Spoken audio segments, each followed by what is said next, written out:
Katakan shalom. Senang sekali pagi ini bisa bersama-sama beribadah dengan Bapak Ibu sekalian. Selamat menyambut bulan misi. Dan di bulan ini ada banyak kesempatan kita bisa diberkati dengan khotbah-khotbah misi.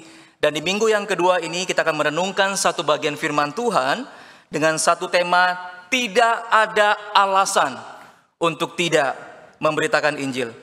Mari buka kitab kita akan membaca dari Kisah Para Rasul pasal yang kelima, ayatnya yang ke-17 sampai 42, namun kita akan bacakan mulai ayat 17 sampai 29 saja. Ya, Kisah Para Rasul pasal yang kelima, ayat yang ke-17 sampai 29. Nanti ayat-ayat yang lain akan saya jelaskan dalam pemaparan khotbah saya. Kita akan bacakan secara litani Bapak Ibu ya. Ayat 17 saya akan bacakan. Kemudian 18 Bapak Ibu sekalian. Kemudian ayat yang terakhir ayat ke-29. Mari bersama-sama kita akan membacakannya. Demikian firman Tuhan. Kisah Para Rasul pasal yang kelima ayat yang ke-17. Akhirnya mulailah imam besar dan pengikut-pengikutnya, yaitu orang-orang dari mazhab Saduki, bertindak sebab mereka sangat iri hati. Mereka menangkap rasul-rasul itu lalu memasukkan mereka ke dalam penjara kota. Tetapi waktu malam seorang malaikat Tuhan membuka pintu-pintu penjara itu dan membawa mereka keluar, katanya, Berdirilah di bait Allah dan beritakanlah seluruh firman hidup itu kepada orang banyak. Mereka mentaati pesan itu dan menjelang pagi masuklah mereka ke dalam bait Allah lalu mulai mengajar di situ. Sementara itu imam besar dan pengikut-pengikutnya menyuruh mahkamah agama berkumpul, yaitu seluruh majelis tua-tua bangsa Israel. Dan mereka menyuruh mengambil rasul-rasul itu dari penjara. Tetapi ketika penjahat-penjahat datang ke penjara, mereka tidak menemukan rasul-rasul itu di situ. Lalu mereka kembali dan memberitahukan. Katanya, kami mendapati penjara terkunci dengan sangat rapinya. Dan semua pengawal ada di tempatnya di muka pintu. Tetapi setelah kami membukanya, tidak seorang pun yang kami temukan di dalamnya.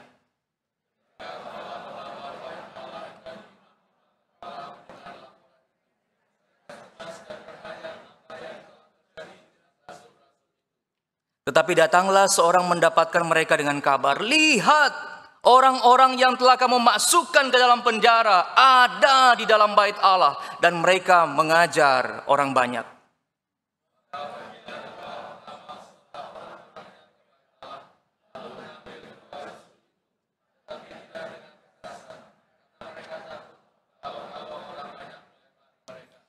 Mereka membawa keduanya dan menghadapkan mereka kepada mahkamah agama. Imam besar mulai menanyai mereka.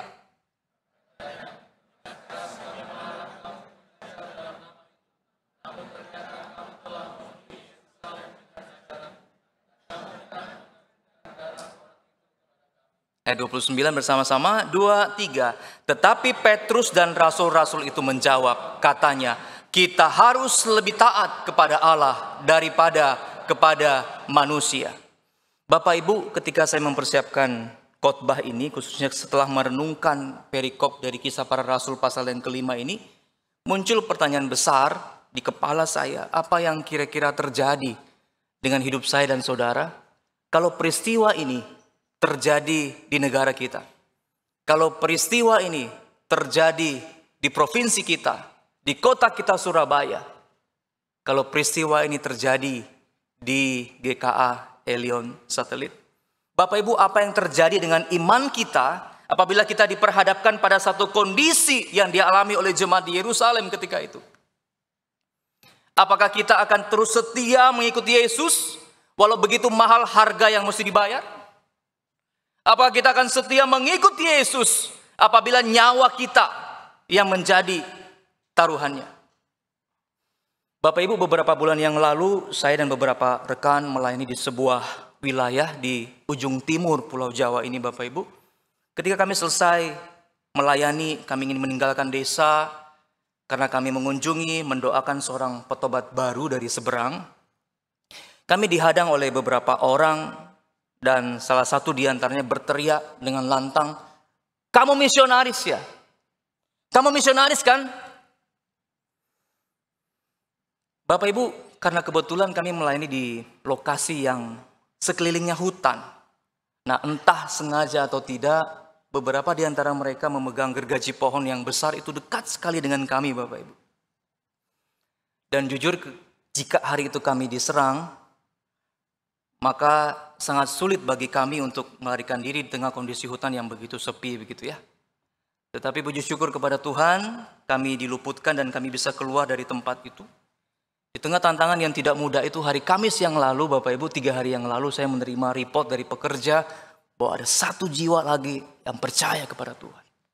Ada 1 jiwa yang kemudian menerima Kristus sebagai Tuhan dan Juru Selamat. Bapak Ibu, dalam anugerah Tuhan, bulan depan saya akan kembali lagi ke tempat itu untuk melayani. Bapak Ibu, apa yang dialami oleh kami ketika itu tidak ada apa-apanya, tidak ada artinya jika dibandingkan dengan apa yang dialami para rasul dan jemaat di gereja mula-mula. Maka perikop yang tadi kita baca adalah satu kesaksian yang sungguh luar biasa, Bapak Ibu, luar biasa. Karena dalam tantangan yang begitu hebat, ancaman yang begitu hebat, mereka tetap dengan berani menyatakan kebenaran Kristus, yaitu memberitakan Injil Kristus. Dan kita tahu karena keberanian ini, Bapak Ibu, Injil terus berkembang. Bukan hanya di Yerusalem, tapi Injil sampai ke seluruh belahan bumi dan sampai kepada kita semua. Bapak Ibu, setiap gereja yang mau bertumbuh dan terus berkembang seperti gereja mula-mula, maka gereja harus siap menghadapi tantangan yang serupa yang akan kita hadapi di zaman ini, Bapak Ibu. Bapak Ibu, kalau kita mempelajari konteks dari Kisah Para Rasul pasal ke-5 ini, kita bisa melihat bagaimana Tuhan menunjukkan kuasanya yang luar biasa melalui gereja mula-mula, melalui para rasul. Terjadi demonstrasi kuasa Tuhan yang besar-besaran. Tanda-tanda ajaib terjadi di seluruh Yerusalem. Ada gerakan besar yang sedang terjadi dan memenuhi Yerusalem ketika itu. Tetapi yang menyedihkan, Bapak Ibu, ada beberapa golongan yang mulai tidak suka dengan gerakan ini. Maka di ayat ke-17 tadi kita baca, akhirnya mulailah imam besar dan pengikut-pengikutnya, yaitu orang-orang dari mazhab Saduki, bertindak sebab mereka sangat iri hati. Bapak Ibu, golongan Saduki adalah salah satu kelompok besar yang menentang Yesus. Tentu saja selain golongan Farisi yang kita tahu begitu. Dan di ayat ini dikatakan apa? Mereka sangat iri hati. Kalau Bapak Ibu meneliti dari Alkitab berbahasa Inggris, King James Version, maka diterjemahkan dengan mereka penuh dengan amarah. Mereka penuh dengan kebencian kepada para rasul. Dan kelompok ini adalah kelompok yang sama yang mengadili Kristus. Dan sekarang mereka berusaha menghambat gerakan pengikut Kristus yang terjadi di Yerusalem. Namun Bapak Ibu, semakin dihambat, gerakan ini semakin bertumbuh. Semakin dihambat, gerakan ini semakin membesar, terus membesar. Nah, kita mengatakan gerakan ini memenuhi seluruh Yerusalem. Bapak Ibu, akhirnya mereka ditangkap. Ayat 18 mencatat itu. Para rasul ditangkap kemudian dimasukkan dalam penjara kota. Alkitab tidak menuliskan siapa saja yang ditangkap, siapa nama-nama mereka. Nama yang kita tahu di pasal ayat 29 disebutkan nama Petrus di sana. Berapa banyak yang ditangkap? Alkitab tidak menyebutkan. Bisa jadi semuanya atau mayoritas para rasul ditangkap dan dimasukkan ke penjara kota. Bapak Ibu, penjara kota ini kalau kita melihat Alkitab berbahasa Inggris diterjemahkan dengan public jail, penjara umum. Inilah penjara yang sangat menyeramkan. Kenapa? Karena di dalam penjara ini mereka dikumpulkan bersama-sama dengan narapidana yang paling jahat. Mereka bukan sekedar ditahan, tetapi mereka diperlakukan sebagai penjahat. Dan mereka dipaksa untuk bergaul dengan perampok, bergaul dengan pembunuh, bergaul dengan narapidana kejam lainnya. Tujuannya apa, Bapak Ibu? Supaya para rasul ini takut dan berhenti mengajarkan tentang Injil Yesus. Tetapi ketika mereka sedang menunggu sidang mahkamah agama, keesokan harinya di malam itu, malaikat Tuhan membuka gerbang-gerbang penjara, membawa mereka keluar. Bukan sekedar bawa mereka keluar, tapi ada pesan luar biasa yang disampaikan malaikat. Apa pesan itu? Pergilah, berdirilah di bait Allah dan beritakanlah seluruh firman hidup itu kepada orang banyak. Jadi Bapak Ibu, hari itu para rasul dikurung, di penjara, lalu malam harinya Tuhan kirim malaikat untuk membebaskan mereka, dan mereka langsung diutus kembali untuk memberitakan Injil Yesus. Dan mereka diutus bukan ke tempat-tempat yang sepi, bukan menyampaikan Injil di tempat yang tersembunyi, tetapi mereka justru diutus kembali ke bait suci, tempat berkumpulnya orang banyak. Bapak Ibu, mari kita renungkan. Para rasul ditangkap, dijebloskan ke penjara karena memberitakan Injil, tapi malaikat melepaskan mereka, lalu dipanggil kembali untuk apa? Untuk kembali memberitakan Injil. Bapak Ibu, saya membayangkan mereka punya 1001 alasan. Mereka bisa punya 1001 alasan untuk kemudian tidak taat. Mereka bisa saja mengeluh kepada Tuhan dan bilang, Tuhan, belum cukupkah pengorbananku bagimu? Aku mau break, Tuhan. Aku mau istirahat dulu, Tuhan. Please.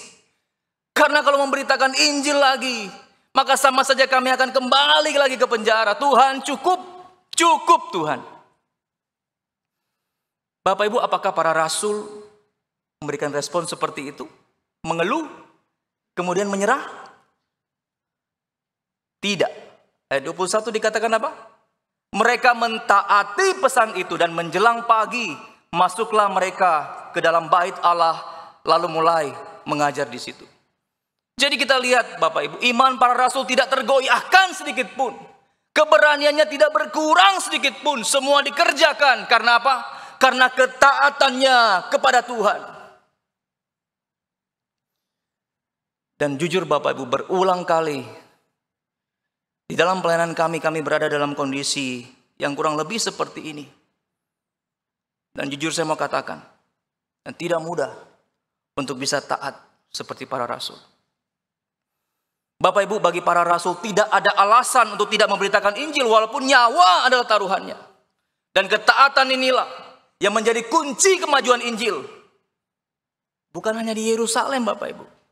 Bapak Ibu tahu dalam waktu 3 tahun Injil memenuhi Yerusalem. Lalu ke seluruh Yudea, ke Samaria, sampai ke kota Roma. Hanya dalam waktu 25 tahun. Bapak Ibu, kemajuan gereja itu hanya dapat terjadi melalui ketaatan umatnya dalam memberitakan Injil.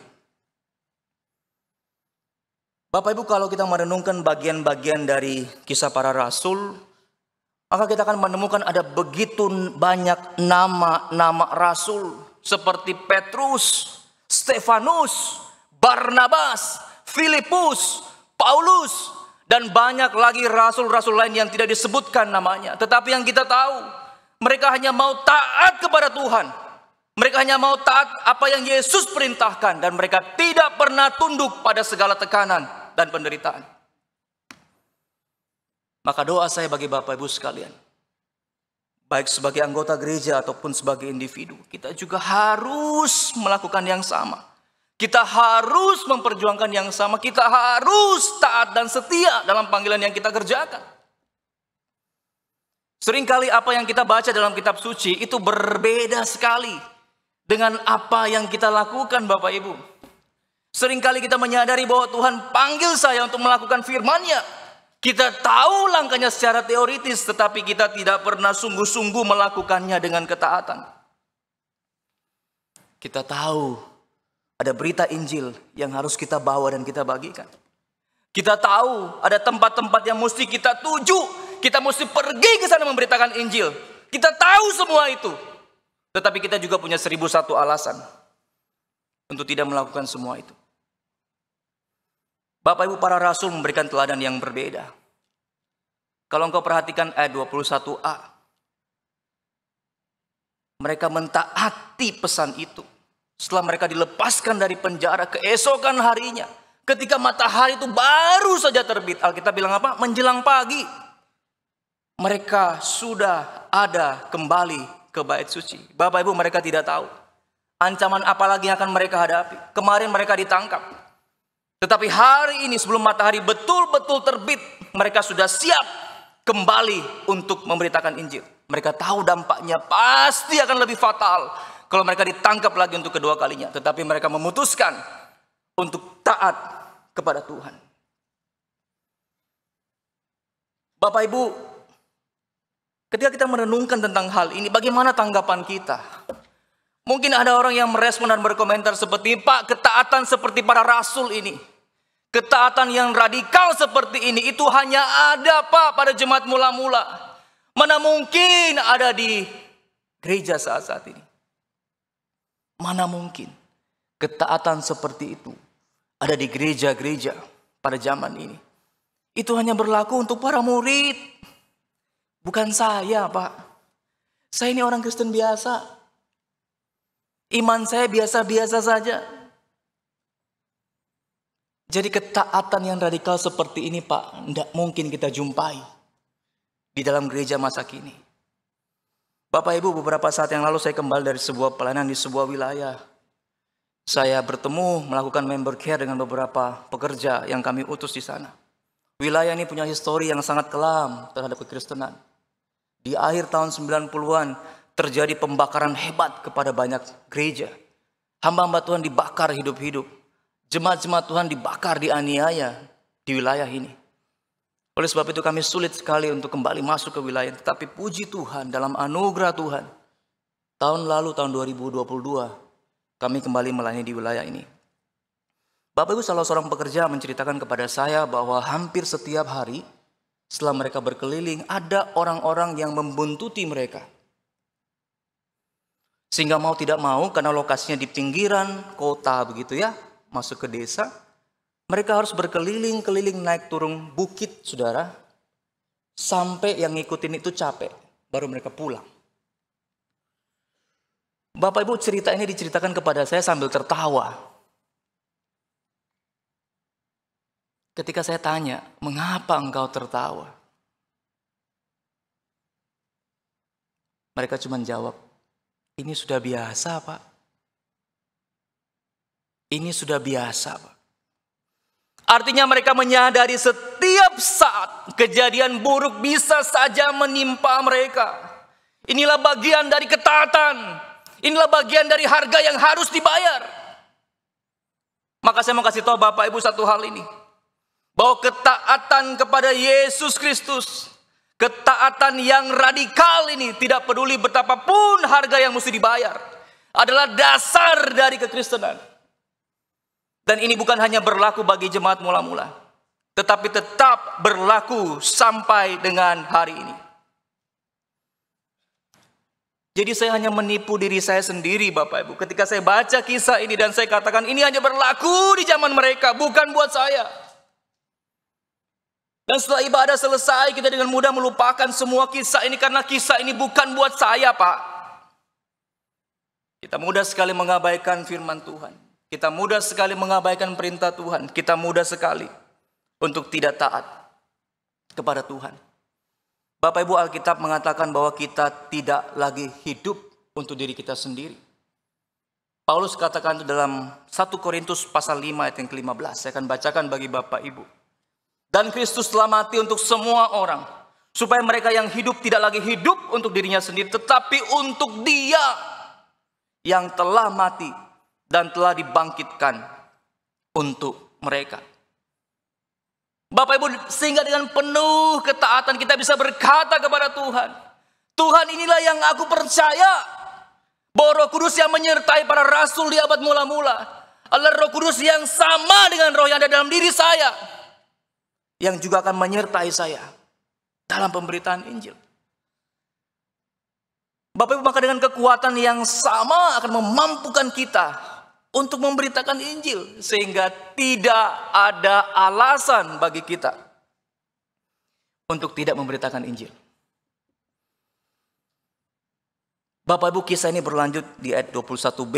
Kalau Bapak Ibu membaca, keesokan harinya ketika sidang akan dimulai, para rasul ini dipanggil begitu ya, untuk masuk ke ruang sidang. Tetapi apa yang terjadi? Rasulnya udah nggak ada di sana. Para pemimpin Yahudi yang awalnya begitu percaya diri akan mengadili para rasul, mereka begitu percaya diri akan menyelesaikan masalah meluasnya pengajaran Injil ketika itu. Tetapi apa yang terjadi? Ayat 22, 23. Tetapi ketika pejabat-pejabat datang ke penjara, mereka tidak menemukan rasul-rasul itu di situ.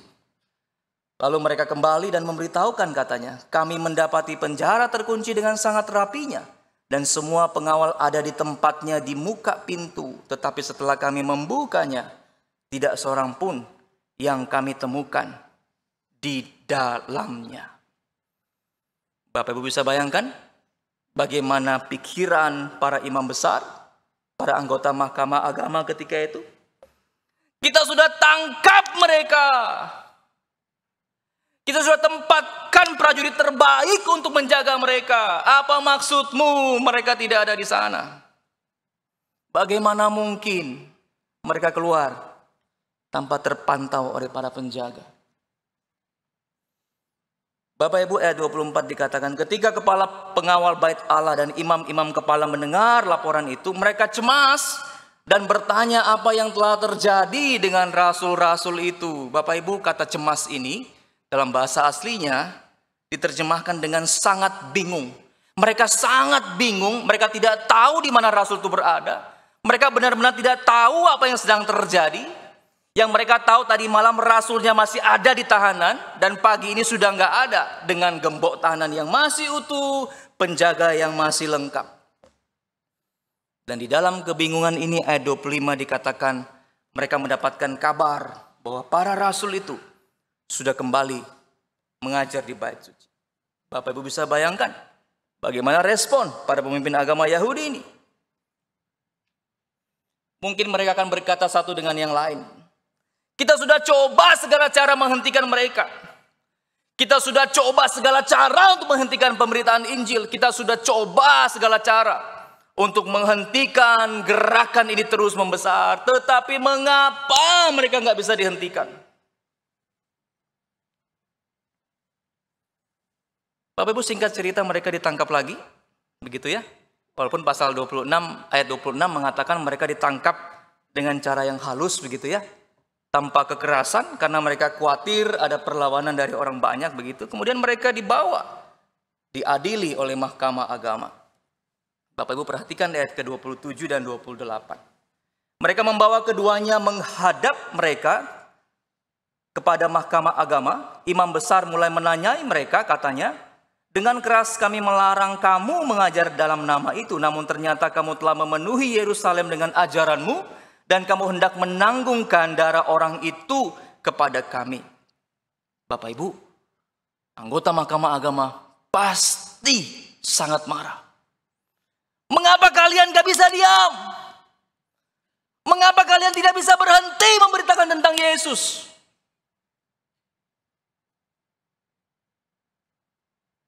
Lalu dengan kuasa Roh Kudus, Petrus dan para rasul menjawab, kita harus lebih taat kepada Allah daripada kepada manusia. Kita harus lebih taat kepada Allah daripada kepada manusia.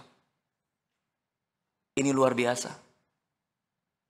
Jujur Bapak Ibu, ketika kita berada di situasi yang merugikan kita, mengancam kita, situasi yang tidak nyaman untuk kita menyebut nama Yesus, atau mungkin tekanan yang begitu hebat untuk tidak menyebutkan nama Yesus, maka langkah yang paling aman buat kita adalah kita mundur, kita diam, dan kita berhenti.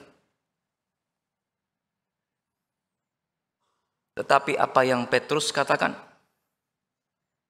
Kita harus lebih taat kepada Allah daripada kepada manusia. Di tengah ancaman, di tengah kemarahan para pemimpin Yahudi ini, Petrus dan para rasul tidak mundur.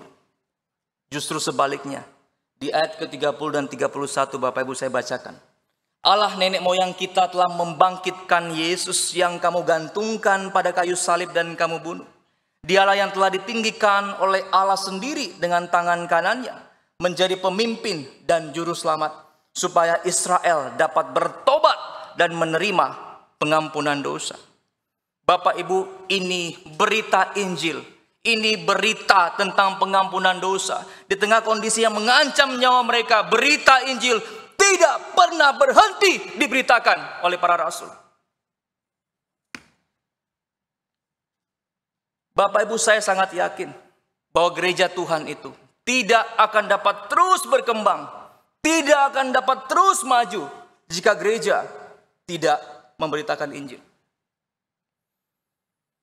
Bapak Ibu, kita harus memahami bahwa gereja Elion Satelit di tempat ini didirikan dengan tujuan yang sama ketika Tuhan mendirikan gereja mula-mula. Bapak Ibu, gereja mula-mula tidak punya bangunan yang megah. Mereka tidak punya program yang spektakuler yang menonjol, Bapak Ibu. Mereka tidak punya pendanaan yang besar. Mereka tidak punya apa-apa untuk menarik orang datang kepada Yesus. Yang mereka punya adalah kekuatan Roh Kudus yang mendorong mereka terus taat memberitakan Injil, apapun resikonya pada saat itu. Tidak ada alasan bagi mereka untuk tidak memberitakan Injil. Kemanapun mereka pergi, Bapak Ibu, mereka tidak bisa berhenti bercerita tentang Yesus. Kalau Bapak Ibu melihat di ayat 32 bagian A, di sana Petrus mengatakan, kami, dia dan para rasul adalah saksi dari segala sesuatu. Mereka membagikan tentang Kristus tanpa ragu. Dan itu menjadi sebuah budaya, menjadi sebuah gaya hidup. Gaya hidup inilah yang kita kenal dengan gaya hidup penginjilan, gaya hidup misioner. Dan saya mau kasih tahu Bapak Ibu, gaya hidup penginjilan ini tidak akan bisa dilepaskan dari pengorbanan dan penderitaan. Kita tidak bisa mengabaikan bagian firman Tuhan yang kita baca pagi hari ini, bahwa kemajuan gereja hanya terjadi melalui penderitaan dan pengorbanan. Maka kita ada di sini 2000 tahun kemudian. Itu juga karena pengorbanan, penderitaan jemaat mula-mula. Kisah para Rasul pasal ke-5 mengajarkan kepada kita sangat jelas. Ketika engkau ikut Yesus di dunia yang berdosa ini, maka akan tiba saatnya engkau harus bayar harga. Ketika engkau ikut Yesus di dunia yang berdosa ini, akan tiba saatnya engkau akan dituntut untuk taat, apapun risiko di depan kita. Bapak Ibu, saya mengajak kita melihat bagian akhir atau bagian ending daripada perikop Kisah Para Rasul pasal 5 ini. Lihat ayat yang ke-40 sampai 42, saya akan bacakan bagi Bapak Ibu. Mereka memanggil rasul-rasul itu, lalu menyesah mereka dan melarang mereka mengajar dalam nama Yesus. Sesudah itu mereka dilepaskan. Rasul-rasul itu meninggalkan sidang mahkamah agama. Perhatikan, mereka meninggalkan sidang mahkamah agama setelah mereka disiksa, disesah dengan gembira. Karena apa? Karena mereka telah dianggap layak menderita penghinaan oleh karena nama Yesus. Dan ini yang luar biasa, setiap hari mereka melanjutkan pengajaran mereka di bait Allah dan di rumah-rumah orang dan memberitakan Injil tentang Yesus yang adalah Mesias. Bapak Ibu, Alkitab mencatat sidang mahkamah agama memutuskan untuk menyesah para rasul, menyiksa para rasul. Matthew Henry dalam komentari Alkitabnya menggambarkan bahwa para rasul ini dihukum sebagai penjahat. Mereka ditelanjangi, mereka dicambuk, dihina di depan umum, Bapak Ibu. Dan mereka ingin membuat para rasul ini kemudian malu dan tidak mau lagi mengabarkan Injil. Mereka ingin membuat orang-orang yang biasanya mendengarkan Injil juga akan malu mendengarkan para rasul lagi, Bapak Ibu. Bapak Ibu, para rasul ini dilarang mengajarkan dalam nama Yesus, dan apabila mereka melanggar, maka mereka dianggap melawan perintah penguasa, dan hal buruk itu bisa menimpa mereka kembali. Bahkan lebih buruk daripada disesah. Apakah mereka berhenti? Apakah mereka berhenti? Tidak. Matthew Henry juga mencatat bahwa para rasul meneruskan pemberitaan Injil ini tanpa mengenal lelah. Mereka dihukum karena memberitakan Injil. Mereka dilarang memberitakan Injil. Namun mereka terus melanjutkan pengajaran mereka dan memberitakan Injil. Mereka tidak melewatkan satu kesempatan pun untuk memberitakan Injil. Kapan mereka memberitakan Injil? Mereka melakukannya setiap hari. Bukan hanya hari Sabat, bukan hanya hari-hari Tuhan, bukan hanya di bulan misi. Mereka memberitakannya setiap hari, begitu hari baru dimulai tanpa berhenti. Mereka terus memberitakan Injil. Mereka tidak takut terbunuh. Dan mereka tidak khawatir orang akan bosan mendengar mereka. Di mana mereka memberitakan Injil? Mereka melakukan di depan umum, di bait Allah, dan juga secara pribadi di rumah-rumah orang. Bapak Ibu, mereka sadar firman Tuhan harus terus diberitakan, baik ataupun tidak baik waktunya. Bapak Ibu, bagaimana para rasul merespon penderitaan yang mereka alami? Alkitab mengatakan apa? Mereka dikatakan bergembira. Ketika mereka mengalami ancaman, aniaya, siksaan, Alkitab katakan mereka bergembira. Mereka bersuka cita. Bapak Ibu, ketika kita memutuskan untuk menjadi pengikut Yesus, Yesus sudah bilang, engkau akan mengalami hal-hal yang tidak enak. Tapi Yesus juga bilang bahwa engkau akan bersuka cita di dalam semua itu. Matius 5 ayat 10 dan 12. Berbahagialah engkau yang dianiaya. Ayat 11. Berbahagialah engkau yang dicela, dianiaya, difitnah.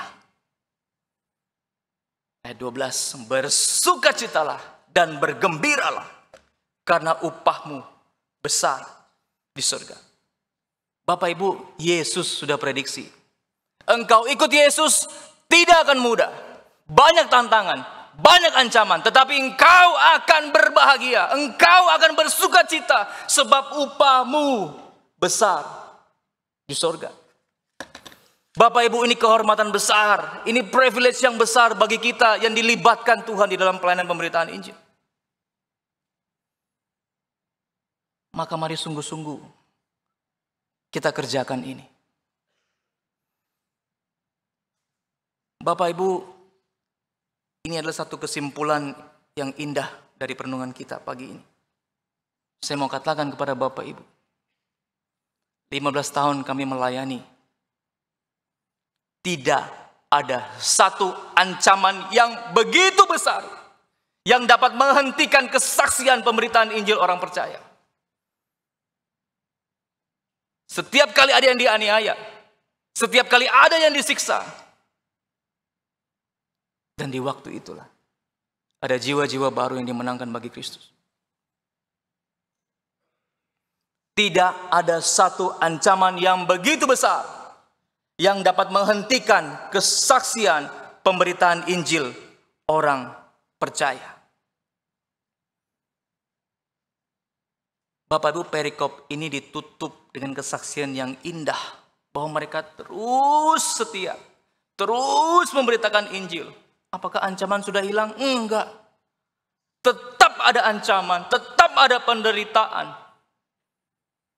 Namun mereka menerimanya dengan sukacita dan terus memberitakan Injil. Bapak Ibu, saya mau tutup dengan satu kesaksian pelayanan yang baru saja kami kerjakan di sebuah pulau yang sangat sulit di Jawa Timur ini, yang sudah kami doakan sejak 2018. Ada banyak sekali tantangan untuk mengutus pekerja di sana karena tempatnya sangat tertutup, sangat gelap. Tapi bersyukur kepada Tuhan, bulan April yang lalu kami mengutus satu pekerja untuk melayani di sana. Bapak Ibu, lokasinya sangat sulit, tantangannya sangat berat, ancamannya begitu besar. Hidup setiap hari dicurigai begitu ya. Belum lagi Bapak Ibu ada perasaan kesepian yang begitu dalam, ada rasa kesendirian yang begitu dalam.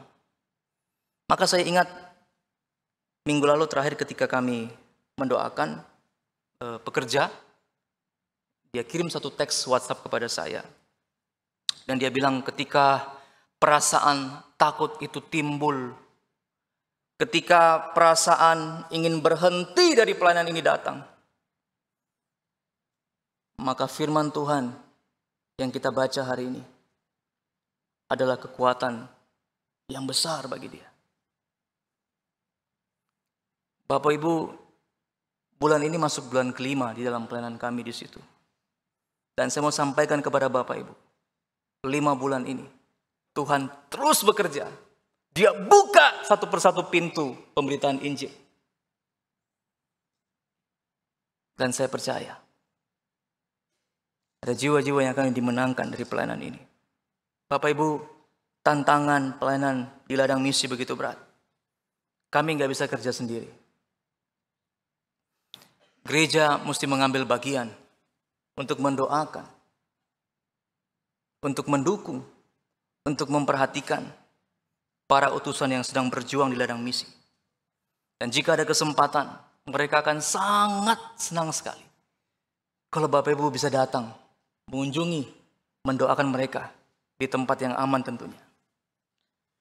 Bapak Ibu, kita bisa mendukung mereka yang jauh di sana. Tetapi adalah sangat penting untuk kita memikirkan dan melayani orang-orang yang ada di sekitar kita, Bapak Ibu, yang dekat dengan kita. Bagaimana caranya? Maka engkau harus meneladani kehidupan para rasul. Milikilah gaya hidup penginjilan. Apa maksudnya, Pak? Gaya hidup penginjilan, seperti yang tadi Pak Hendy sampaikan. Gaya hidup penginjilan adalah engkau hidup sebagai saksi Kristus di dalam perkataan dan perbuatan. Bagaimana caranya, Pak? Yang pertama, engkau harus punya hati untuk berdoa. Itu langkah pertama. Kalau engkau tidak punya hati untuk berdoa, maka skip saja langkah kedua dan langkah ketiga. Enggak perlu diteruskan. Siapa yang kita doakan? Doakan orang-orang yang Tuhan taruh dalam kehidupan kita, mereka yang belum percaya. Apa yang kita doakan? Supaya Tuhan sendiri memakai kita untuk menjadi terang bagi mereka. Bapak Ibu, kita tahu, yang membuat seseorang dapat meresponi berita Injil adalah karena karya Roh Kudus. Mata hati yang gelap hanya bisa diterangi dengan kuasa Roh Kudus. Kalau Tuhan tidak bukakan, maka mereka tidak mungkin dapat meresponi pemberitaan Injil yang kita sampaikan.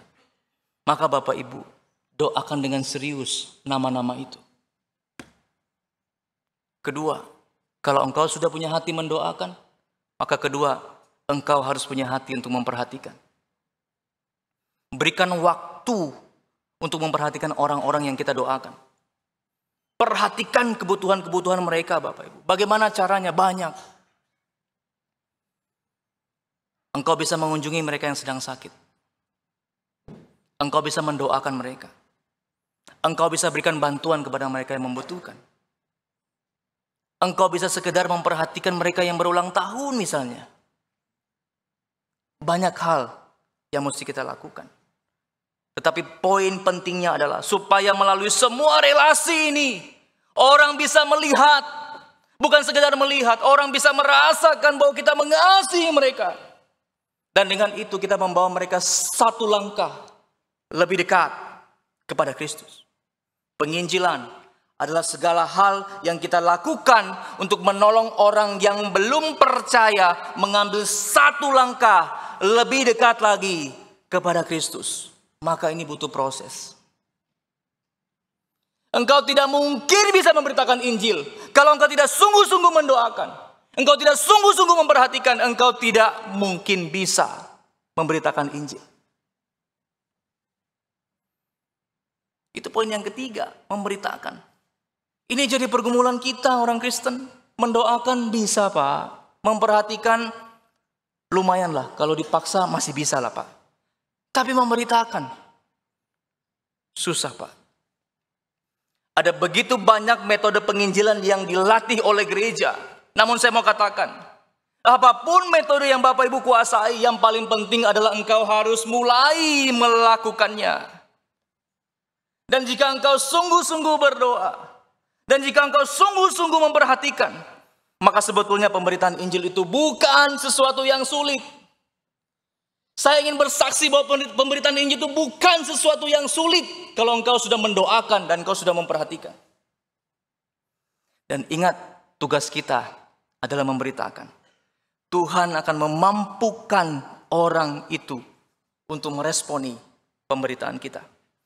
Bapak Ibu, pernah nggak kita bayangkan, di gereja ini saya melihat kurang lebih mungkin 300 orang. Bapak Ibu pikirkan, kalau yang hadir di sini 300 orang ini bergerak bersama-sama, mendoakan, memperhatikan, memberitakan Injil dalam lingkungan terdekatnya saja, maka dampaknya begitu besar, Bapak Ibu. Bayangkan begitu besarnya dampaknya apabila gaya hidup penginjilan itu dilakukan oleh 300 jemaat yang ada di sini, di kantor mereka, di rumah mereka, di kampus mereka, di sekolah mereka.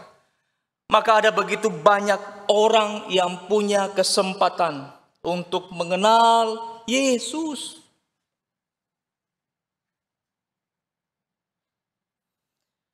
Bapak Ibu, maukah Bapak Ibu menjadi alat di tangan Tuhan untuk memberitakan Injil di waktu hidup kita yang tidak lama ini, Bapak Ibu? Mungkin engkau takut, mungkin engkau bimbang. Tetapi ingatlah bahwa Roh Kudus yang sudah menyertai para rasul di gereja mula-mula adalah Roh Kudus yang sama yang menyertai kita dalam pemberitaan Injil. Sehingga tidak ada alasan untuk kita tidak memberitakan Injil. Bapak Ibu ingat amanat agung Matius 28 ayat 18 sampai 20. Satu ayat yang mungkin setiap bulan misi akan kita bahas. Di bagian akhir dari ayat itu dikatakan apa? Aku akan menyertai sampai akhir zaman. Salah satu hal yang pasti disertai Tuhan adalah ketika engkau dan saya pergi keluar memberitakan Injil. Salah satu hal yang pasti disertai Tuhan adalah ketika engkau dan saya pergi keluar untuk memuridkan orang menjadi murid Kristus. Penyertaannya luar biasa. Sehingga tidak ada alasan untuk kita tidak memberitakan Injil. Mari kita berdoa.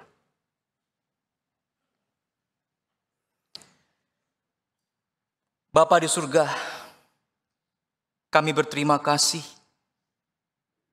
karena kami dapat mengenal berita Injil. Kami berterima kasih karena Tuhan memberikan Injil untuk kami perjuangkan, untuk kami beritakan kepada mereka yang belum mengenal Engkau. Tuhan, kami mau taat pada perintah-Mu. Kami mau taat untuk memperjuangkan keselamatan yang sudah kami terima melalui berita Injil ini. Mampukan kami untuk menjadi terang di dalam kehidupan kami yang sementara ini. Kiranya Tuhan menolong kami. Di dalam nama Tuhan Yesus, kami sudah berdoa dan bersyukur. Amin.